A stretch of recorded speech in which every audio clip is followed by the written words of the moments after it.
Oi, pessoal, tudo bem? Aqui é a professora Mirtz e hoje vamos falar sobre o mundo bipolar. Durante a segunda metade do século XX, a economia e a geopolítica mundial estiveram sob o comando de duas grandes potências, os Estados Unidos e a União Soviética. E aí, pessoal, esse mundo bipolar, ele aconteceu depois, da Segunda Guerra Mundial, com um período que a gente conhece como Guerra Fria, tá? E aí, com o fim da Segunda Guerra Mundial, em 1945, o mundo ele ficou marcado, por uma disputa política e econômica entre duas grandes potências, os Estados Unidos, liderando aí os países capitalistas, e a União Soviética, liderando os países socialistas. E aí, gente, essa divisão, do mundo entre essas duas grandes potências antagônicas criou o que a gente chama de mundo bipolar. Tá? Vários conflitos armados, ocorreram apoiados por essas duas potências, como a Guerra da Coreia, tá? E a Guerra do Vietnã. Os Estados Unidos e a União Soviética, eles não se enfrentaram diretamente, tá? Embora eles tenham influenciado os conflitos, eles nunca se enfrentaram de fato. Tá?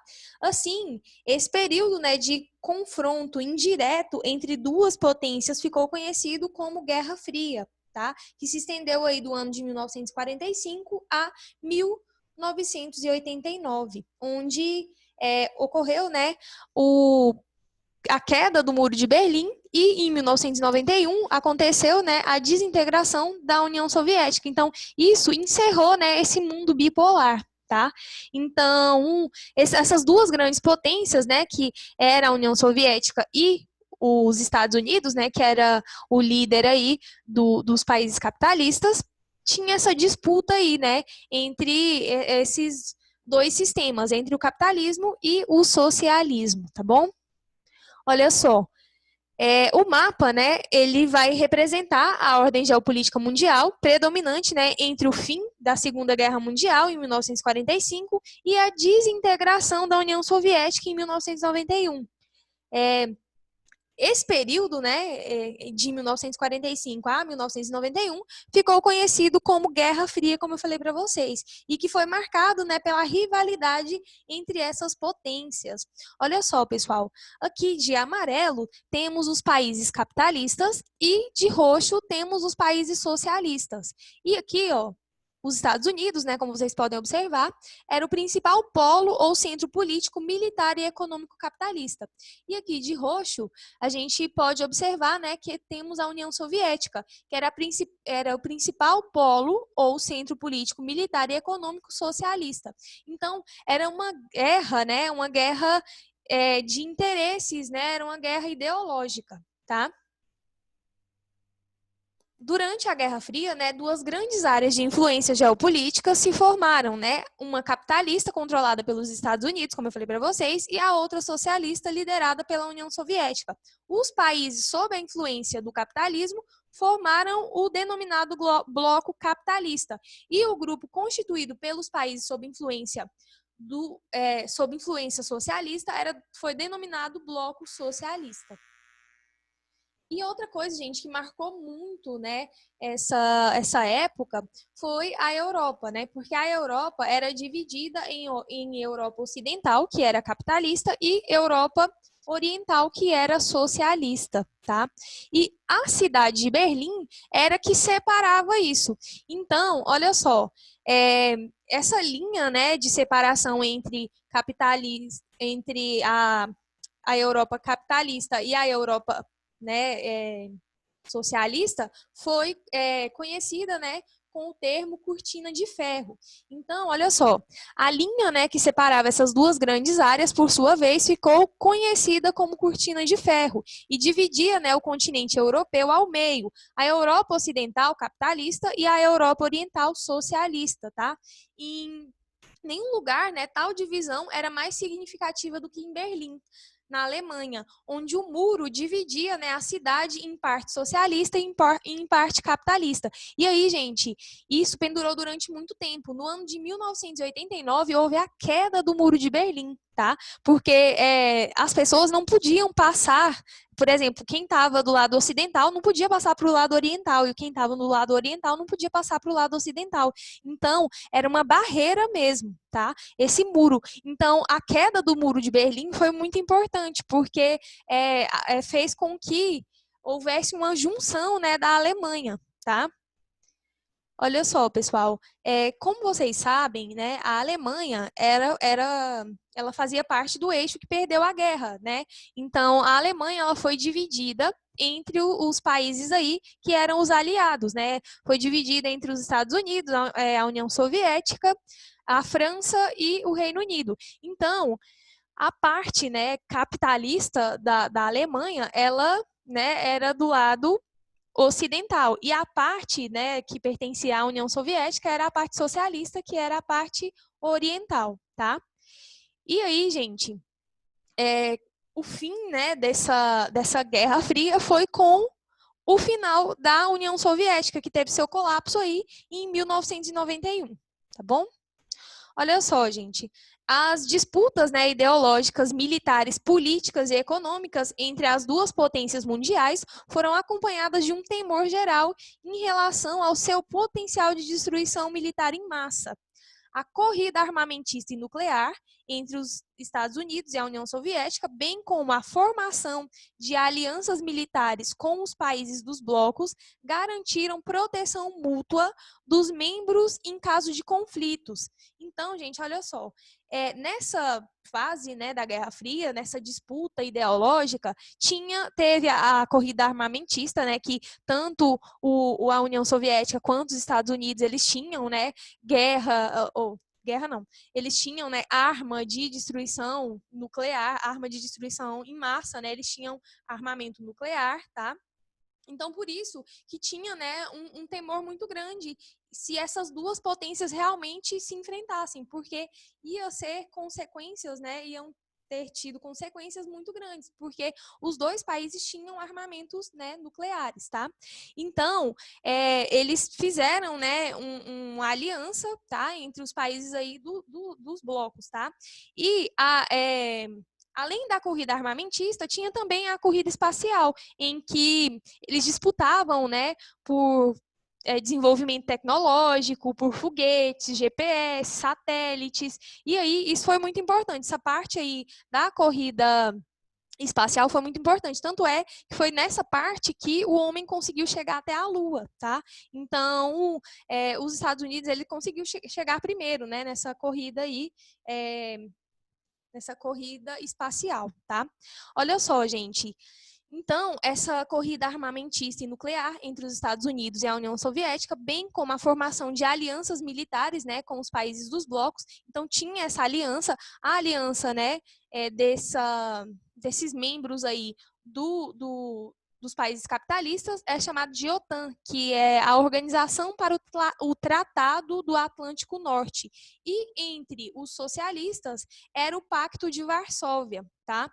Então, tinha nessas alianças aí para ter uma proteção, né, mútua, né, para garantir uma proteção mútua aí desses países, né, que pertenciam a esses blocos, tanto o bloco capitalista com a OTAN, quanto o bloco tanto o bloco capitalista com a OTAN e o bloco socialista com o Pacto de Varsóvia, tá?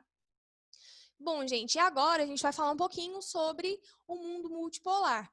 Com o final, né, da União Soviética, houve também o fim do mundo bipolar. Então, não fazia mais sentido, né, essa divisão entre capitalistas e socialistas, até porque pouquíssimos países hoje no mundo são socialistas, como eu falei para vocês, né? China, Coreia do Norte, Vietnã e Cuba, né? Então são pouquíssimos países que são socialistas. Então, o mundo, né, não era dividido mais entre capitalistas e socialistas. O mundo, né, agora ele é multipolar, tá? Na atualidade ele é multipolar. E o que é que significa isso? Vamos lá, vamos entender por partes. Olha só, a dissolução, né, do antigo bloco socialista em 1991 marcou o fim da ordem bipolar e propiciou a expansão do capitalismo entre a grande maioria dos países do mundo. Essa mudança, né, geopolítica mundial estabeleceu uma nova ordem internacional de poderes e influências. Então, agora, a União Soviética, como vocês viram, né, acabou. Então, a União Soviética né, a Rússia, ela já não tinha influência, e os países que eram socialistas eram pouquíssimos e nenhum dos países tinha influência suficiente. Então, o que aconteceu? Os países que eram capitalistas, eles conseguiram, né, se organizar, conseguiram se industrializar, e esses países, eles, né, foram países que se desenvolveram. Por exemplo, os países, né, aí da União Europeia, os Estados Unidos, que já era, né, que já tinham uma hegemonia, né, uma influência mundial, ficou ainda mais forte depois aí, né, desse mundo bipolar. Então, países como o Japão, que conseguiram se industrializar. Então, esses países, eles, né, ganharam aí, né, alcance de zona de influência. Eles conseguiram, né, adquirir uma autonomia e recuperaram suas próprias zonas de influências, né, como foi o caso aí da Europa e do Japão, que eu falei para vocês. Então, olha só, nos antigos espaços, né, sob o alcance da zona de influência soviética, surgiram, né, novos polos de poder, enquanto os que se encontravam sob a hegemonia da influência dos Estados Unidos adquiriram maior autonomia, formando ou recuperando as próprias zonas de influência, como foi o caso da Europa e do Japão. Então, cada um conseguiu, né, se desenvolver. Então, o Japão, ele é uma zona de influência na Ásia. A Europa, né, é uma zona de influência, tanto os países ali, né, da Ásia, da África ali, né, daquela parte ali. Então, esses países, eles foram se organizando, eles foram adquirindo maior autonomia e foram criando zonas, né, de influência. Os Estados Unidos, né, que já era uma zona de influência mundial, ele conseguiu, né, influência ali na América, também tem influência no Oriente Médio, enfim. Esse mundo multipolar, né, ele agora, os países eles são divididos de acordo com o desenvolvimento econômico, não é mais com uma ideologia entre socialismo e capitalismo. Agora, o que manda é o desenvolvimento, né, como a gente falou na aula sobre países desenvolvidos e subdesenvolvidos. Então, esse mundo multipolar tem vários países desenvolvidos, como vocês, né, puderam observar. Então, o Japão, ele tem influência ali, né, naquele sudeste da Ásia, tem influência na Oceania, a Europa, né, tem influência na África, os Estados Unidos têm influência, né, com os países ali da América. Então, esses países, né, desenvolvidos, eles são zonas de influência, tá? E aí, gente, o que acontece? Mais recentemente, né, no século XXI, outras zonas de influência se formaram ao redor desses países emergentes, principalmente a China. Lembra que eu falei para vocês que a China tem o segundo maior PIB do mundo? Então, a China ultrapassou o Japão, né, superou o Japão como segunda principal, né, economia do mundo e, né, das principais, né, potências aí geopolíticas globais. Então, a China também, né, no século XXI, vem ganhando destaque, né, de influência aí também. Tá? Então, hoje a gente sabe, né, que a China, ela ultrapassou o Japão em relação à economia, não em relação ao desenvolvimento, que eu já falei isso para vocês, tá? Então, a China tem, né, é agora também, né, uma zona, né, de influência, tá? Global também, tá?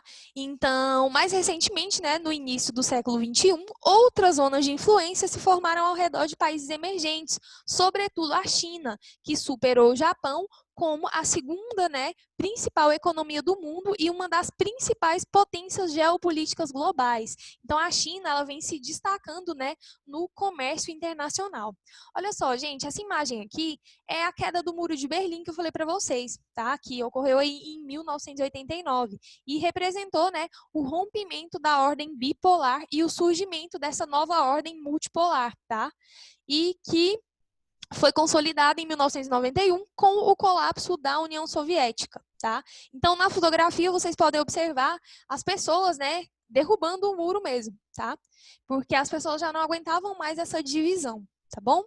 Olha só, gente, De um modo geral, né, a nova ordem mundial tem se caracterizado como uma ordem econômica. Ela é marcada também, né, por rivalidades étnicas e religiosas, choques de interesses entre nações e barreiras impostas aos fluxos migratórios, impedindo a entrada de refugiados econômicos em países ricos.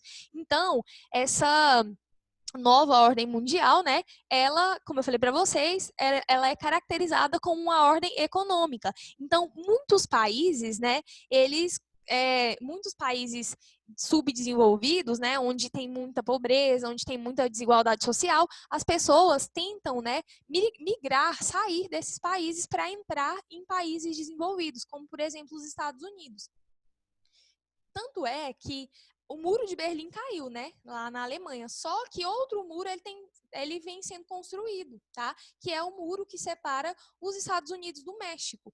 Então, essa nova ordem mundial, ela tem se caracterizado, né, por essa ordem econômica. Então, os países aí subdesenvolvidos que passam por muitas dificuldades, principalmente dificuldades socioeconômicas, né, de desigualdade social, isso vem aumentando, né, o fluxo migratório. E o que acontece? Esses países, né, desenvolvidos, eles tentam barrar a entrada, né, desses refugiados econômicos nesses países ricos. E o exemplo que tem aqui no livro de vocês é justamente a construção, né, do muro entre México e Estados Unidos. Tá? Esse muro ele vem sendo construído há décadas, né, há décadas são construídos muros, né, em áreas de fronteira entre os Estados Unidos e o México, a fim de impedir a entrada de refugiados econômicos e imigrantes ilegais, o que em geral tem sido, né, uma constante no mundo multipolar da atualidade.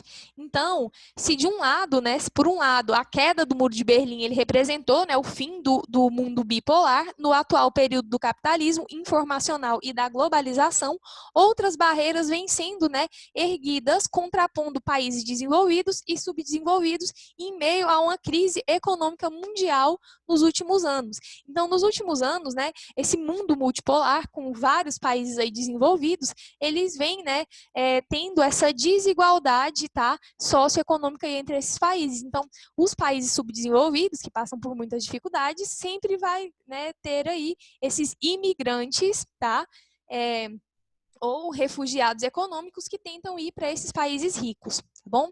Bom, pessoal, eu espero que vocês tenham entendido. Qualquer dúvida, vocês anotem as dúvidas de vocês para eu esclarecer na próxima aula, tá bom?